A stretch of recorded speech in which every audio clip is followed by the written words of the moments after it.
जय श्री कृष्ण। प्रिय दर्शकों, आप सुन रहे हैं श्रीमद् भगवद गीता का दूसरा अध्याय आत्मज्ञान सांख्य योग। हमने दूसरे अध्याय के 18 श्लोकों के बारे में पिछले वीडियोज में चर्चा की है। अगर आपने उन वीडियोज को नहीं देखा है तो पहले उन्हें देख लें, तभी आप सही रूप में आत्मा को समझ पाएंगे। यैनं वेत्ति हन्तारं यश्चैनं मन्यते हतम् उभौ तौ न बीजानीतो नायं हन्ति न हन्यते। जो इस आत्मा को मारने वाला मानता है तथा जो इस आत्मा को मरा हुआ समझता है, वे दोनों ही आत्मा को नहीं जानते, क्योंकि यह आत्मा न तो मारता है और न ही मारा जाता है। पुनः इसी पर बल देते हुए भगवान श्री कृष्ण अर्जुन को समझा रहे हैं कि न जायते म्रियते वा कदाचिन् नायं भूत्वा भविता वा न भूयः अजो नित्यः शाश्वतोऽयं पुराणो न हन्यते हन्यमाने शरीरे। भगवान श्री कृष्ण कहते हैं कि हे पार्थ, यह आत्मा किसी काल में न तो जन्मता है और न मरता है, क्योंकि यह केवल वस्त्र बदलता है। न यह आत्मा होकर अन्य कुछ होने वाला ही है, क्योंकि यह अजन्मा है, नित्य है, शाश्वत और पुरातन है। शरीर के नाश होने पर भी इसका नाश नहीं होता। आत्मा ही सत्य है, आत्मा ही पुरातन है, आत्मा ही शाश्वत और सनातन है। आप कौन हैं? सनातन धर्म के अनुयायी है ना। सनातन कौन है? आत्मा। शाश्वत धर्म के उपासक आप हैं और शाश्वत कौन है? आत्मा है। अर्थात हम और आप आत्मा के उपासक हैं। यदि आप आत्मिक पथ को नहीं जानते तो आपके पास शाश्वत सनातन नाम की कोई वस्तु नहीं है।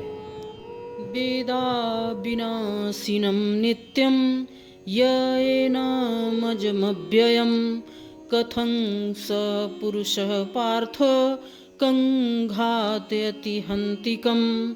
भगवान श्री कृष्ण कहते हैं कि पार्थिव शरीर को रथ बनाकर ब्रह्म रूपी लक्ष्य पर अचूक निशाना लगाने वाले हे प्रथापुत्र अर्जुन, जो पुरुष इस आत्मा को नाश रहित, नित्य, अजन्मा और अव्यक्त जानता है, वह पुरुष कैसे किसी को मरवाता है और कैसे किसी को मारता है।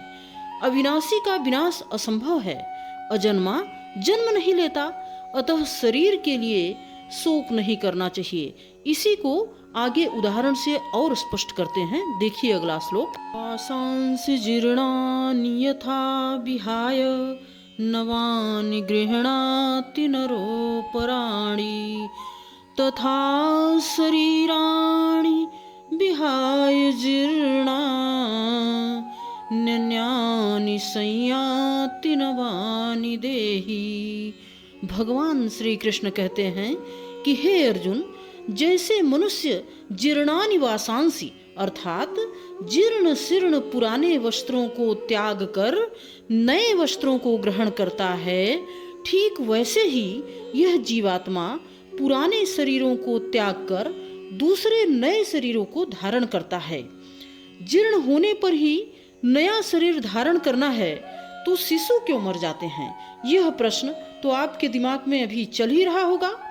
तो ये जो वस्त्र है यानी जो शरीर है, तो इसे तो शिशु में और अधिक विकसित होना चाहिए। वस्तुतः यह जो शरीर है यह संस्कारों पर आधारित है। जब संस्कार जीर्ण होते हैं तो शरीर छूट जाता है। यदि संस्कार 2 दिन का है तो दूसरे दिन ही शरीर जीर्ण हो गया।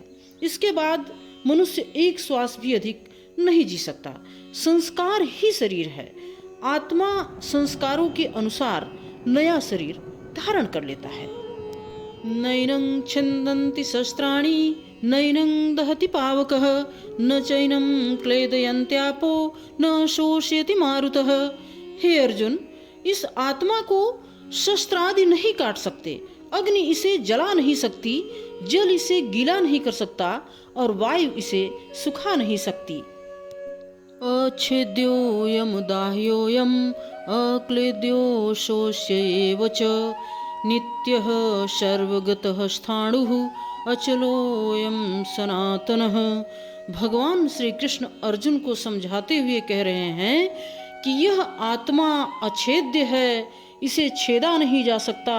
यह अदाह्य है अर्थात इसे जलाया नहीं जा सकता। यह अक्लेद्य है, इसे गीला नहीं किया जा सकता। आकाश इसे अपने में समाहित नहीं कर सकता। यह आत्मा निसंदेह अशोष्य सर्वव्यापक अचल स्थिर रहने वाला और सनातन है। अर्जुन ने कहा था कि कुल धर्म सनातन है, ऐसा युद्ध करने से सनातन धर्म नष्ट हो जाएगा। तो भगवान श्री कृष्ण अर्जुन को समझा रहे हैं कि सनातन क्या है। सनातन आत्मा को बता रहे हैं। आप कौन हैं? सनातन धर्म के अनुयायी हैं। और सनातन क्या है? सनातन आत्मा है। यदि आप आत्म पर्यंत दूरी तय करने वाली विधि विशेष से अवगत नहीं हैं तो आप सनातन धर्म नहीं जानते। भगवान श्री कृष्ण ने अर्जुन को समझाया कि यह जो आत्मा है ये अव्यक्त, अकल्पनीय तथा अपरिवर्तनीय है, इसलिए शरीर के लिए शोक करने का कोई प्रश्न ही नहीं उठता।